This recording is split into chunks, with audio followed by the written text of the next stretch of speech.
नमस्कार मैत्रिणींनो, @आरतीज किचन 27 चॅनलवर आपल्या सगळ्यांचं स्वागत आहे.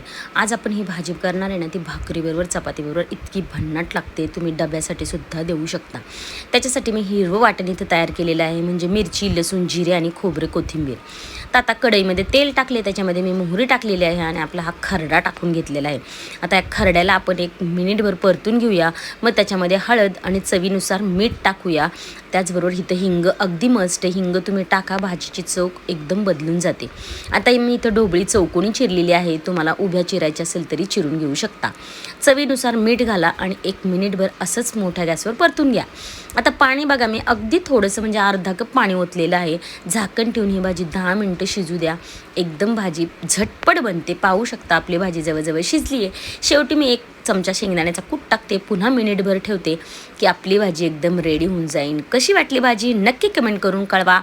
धन्यवाद.